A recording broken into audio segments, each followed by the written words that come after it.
We are bubbling with new energy. So when you are lonely, then you get into all kinds of, you get into depression. You'll have to forgive me, someone is listening into this. What do you think we are trying to achieve with this youth energy? There are 4 challenges, ma'am, that the world will confront. There isn't a 5th. Anyone who tells you there are more than 4, Ukraine is an unnecessary distraction. We'll talk about. The first challenge is health.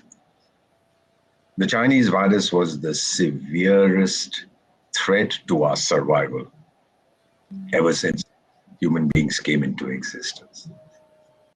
I recall how we floundered in 2020 and 2021. We didn't know how to deal with it. Something like this had never happened before. No one knew how to deal with it. There used to be a person, he was the president then of the United States, a person called McDonald Trump, or whatever his name was. And he wrote to us saying, I need hydroxychloroquine and I need paracetamol and I need all this, and we sent him. And he tweeted, India has been great, we shall never forget. 2021, we had this Omicron variant. We had no idea how to deal with it. Now we have a lot of people saying, you should have done this, you should have done that. My question to them is, why didn't you tell us then? It's very easy to be wise after the event. Then we all have perfect vision, but not when things are happening.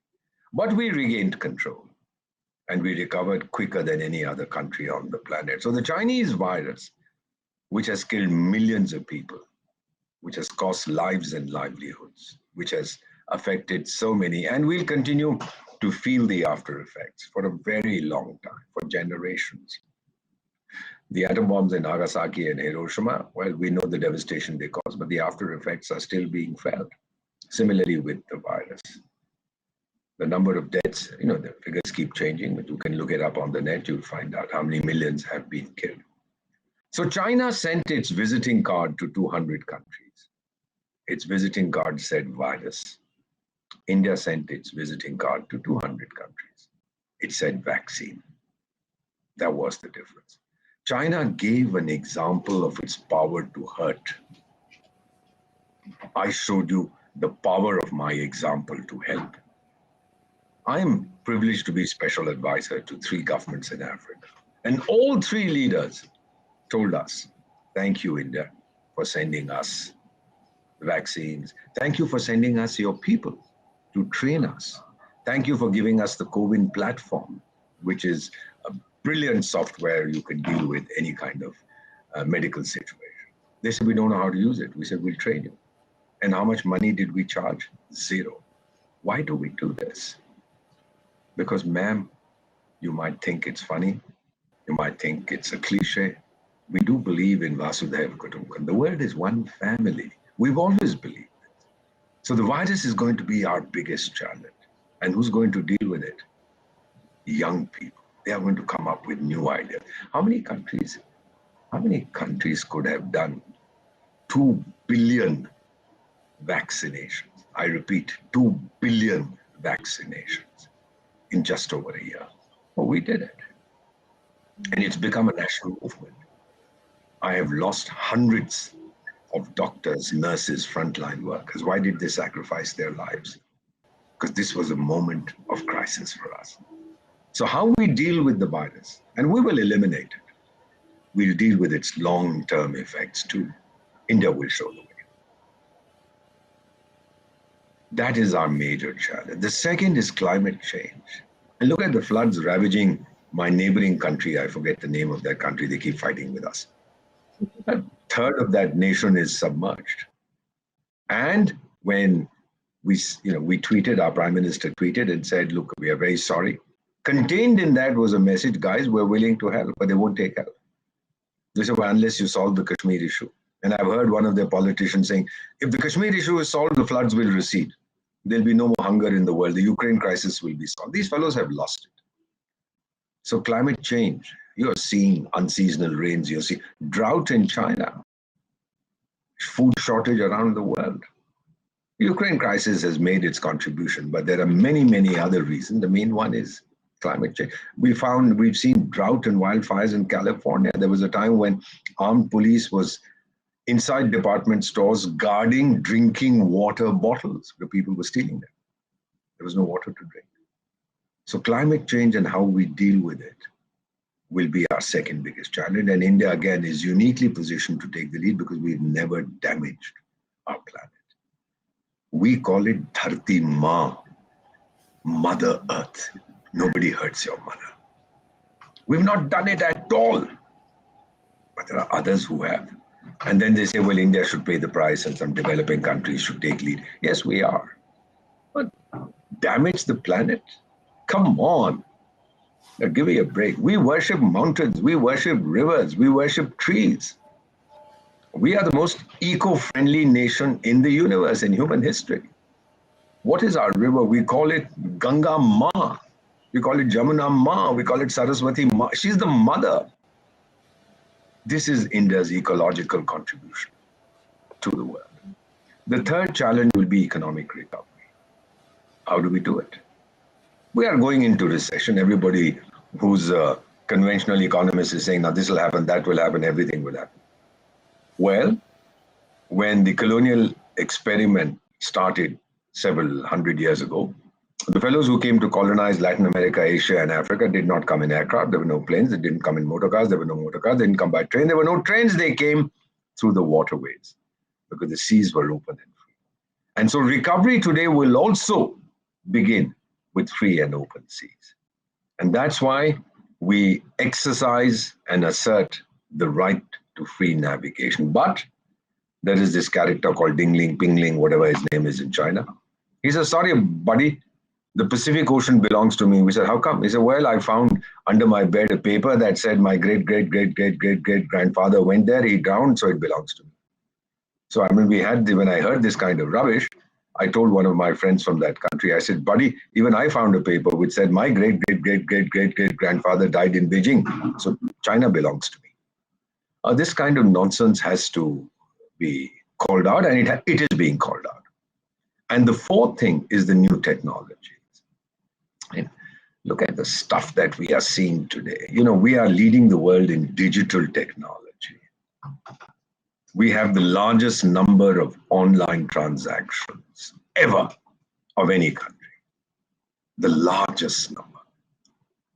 The number is, you can check it on the net, several million, 40, 45 million every day.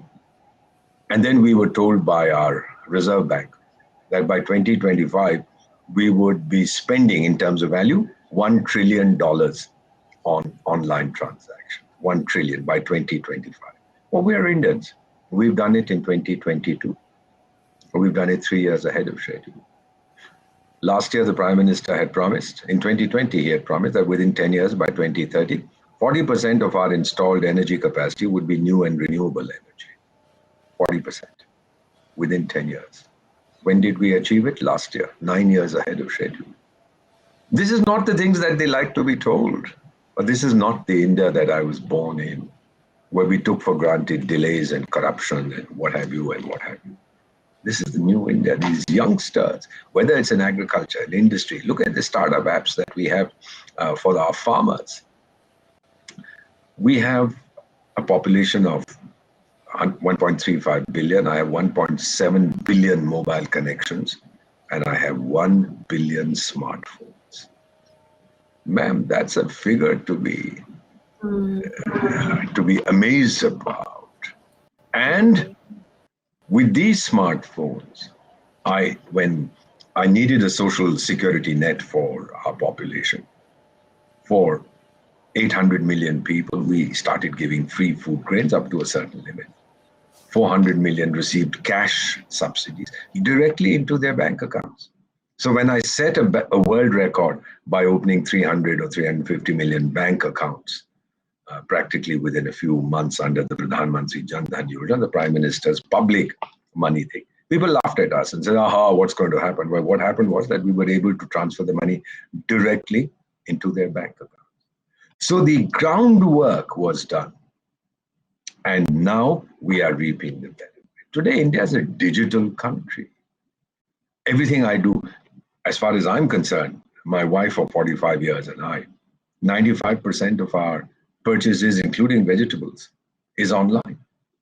We just get onto the phone, open the app and say, all right, bring this. And do you know what? The latest? Fresh vegetables, ma'am. We live in the nation's capital in New Delhi. Fresh vegetables arrive in 10 minutes. I don't know how they do it. Maybe they have chaps on motorcycles outside my house waiting with the vegetables. 10 minutes. How do you do this? Because they have their delivery people, or there's logistics. Yeah, these are the young kids who are doing it. So therefore, with this my median age is 29, which means half of all Indians are above 29, half are below 29. Japan is the oldest country in the world. Their median age is 49. Half of Japanese are above 49, half below 49. So I keep joking with my Japanese friends. I say, you guys have forgotten how to make babies. We'll teach you, we have the technology. Yeah. Last year, Japanese mothers produced 900,000 babies. We produced more than that in New Delhi alone. So we laughed about it. Because we are, as a young nation, as a startup nation, as a digital nation, we are going to show the way. Oh, I'm not at all claiming that overnight we'll be the most developed country in the world. But the first thing that has to be done when you embark on the process of development is to liberate the mind. And that's what we've done. If you ever get a chance to visit the nation's capital, go see Central Vista, where we put the statue now of our great national hero who was never given his rightful place in history, Netaji Subhas Bose. Go and see it. The number of people who come and salute get inspired by this man who used the Japanese, who was friendly with the Japanese, and along with the Japanese army, they came up to northeastern India. They fought. That's a different matter that it turned out to be something else. But he realized that the only way to boot the British out was through military action. Because as soon as the war was over, the Brits, who had promised us that they would give us independence after that, then again started saying, well, we said after that, that could mean 20,000 years or 10,000 years or 5,000 years or whatever. But then we decided that, we would do what we had to, and we realized that Britain was broken, it had no money, it had no nothing, so they just had to go. So it's not that anybody granted us our independence. We won our independence through a combination of many factors, which everybody knows about. But essentially, the people of India rose as a magnificent wave, an unstoppable wave that swept away the old and ushered in the new. And that's precisely what we are doing today, which is why I'm privileged to be alive today. I'm 71 years young. I don't know how much time I have. But what I'm seeing today makes me say, thank you, God, for letting me witness this climacteric, this milestone in my country's development. And my prayer to God, once I leave my body, is when my ashes are strewn across the country, as I've requested my family, scattered in the dust, silent I remain. When India's bugle calls, I will rise again. I have no country other than India. I have no mother other than India. I serve her as best as I can. Maybe not enough, maybe not fruitful, maybe not effective, but I give it everything.